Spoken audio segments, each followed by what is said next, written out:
In the final days of 1787, the state of Georgia sent delegates to debate the new proposed United States Constitution.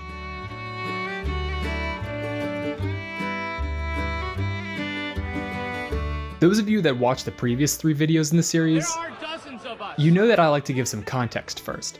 That way you'll be able to see the reason for each state's reaction to the Constitution. So far, the Constitution was doing very well with the small states. In the past couple of weeks, Delaware and New Jersey had both ratified it unanimously.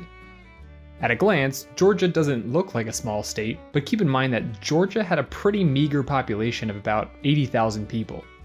Georgia was the youngest of the 13 colonies. It was only a couple of decades old in 1776. So they were behind the other colonies in terms of building a self-sufficient populace. Georgia's official borders here are also fairly misleading. Spain still claimed that this chunk of the Old Southwest was actually part of West Florida, and all of this land was held by the powerful Muscogee Creek Confederacy. The state had sent an ill-fated expedition to settle the Spanish border in 1785. Even after explaining that the Treaty of Paris gave Georgia claim to the whole Southwest, the Spanish garrison at Fort Natchez countered that they were instead honoring the Treaty of Finders Keepers No Takebacks. They had a little more luck with the Muscogee, at least at first. Through several treaties, Georgia's borders expanded down the coast and to the Ocmulgee River. It should go without saying that these treaties were obtained pretty dubiously, but also because Georgia was acting unilaterally here. Technically, the Confederation Congress was the one who was supposed to be dealing with the First Nations.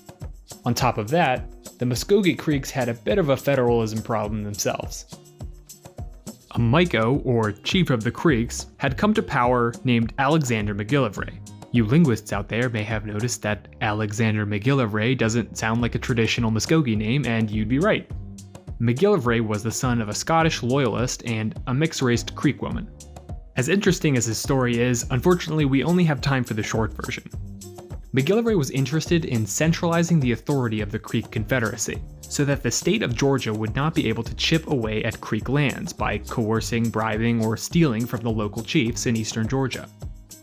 His power and influence was recognized by the Spanish, who supplied him with weapons through Fort Natchez. After granting himself veto power over the local chiefs, McGillivray started to nullify the land sales that Georgia had made with the lower creeks. From now on, any cessions had to be approved by McGillivray himself. Georgia hated this new arrangement, and their settlers continued their westward path anyway. But now Georgia wasn't facing disjointed villages. They were bound together by a central authority, and armed by a major world power. So what did this all mean for the Constitution? Well, Georgia was effectively handling its own foreign policy, independent of the Confederation. A more powerful federal government would be able to back them up when pushing up against their neighbors, letting them settle further west. But Georgia had very little faith in the federal government. Like the other states, they were not paying the mandatory requisitions to Congress.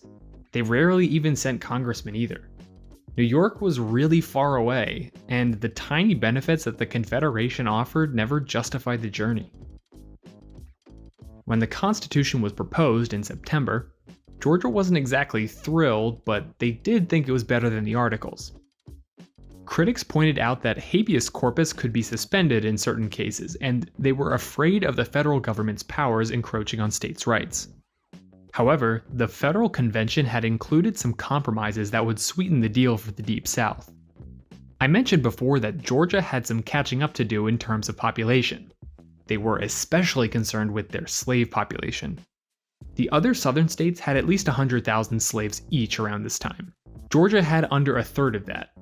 If they wanted their plantation economy to keep up with the rest of the South, they needed more slaves. So the Constitutional Convention had included a provision that the federal government would not be able to end the slave trade for 20 years, giving Georgia more time to import more enslaved Africans. Despite being seen as property, the Federal Convention also gave the slave states the perk of counting 3/5 of the enslaved people within their borders toward their representation in the House of Representatives, as well as inflating the number of electoral votes they could cast in presidential elections. Georgia had a lot to gain from the Constitution, and the protections for slave states and the slave trade was enough for most people to throw away their minor criticisms and support ratification.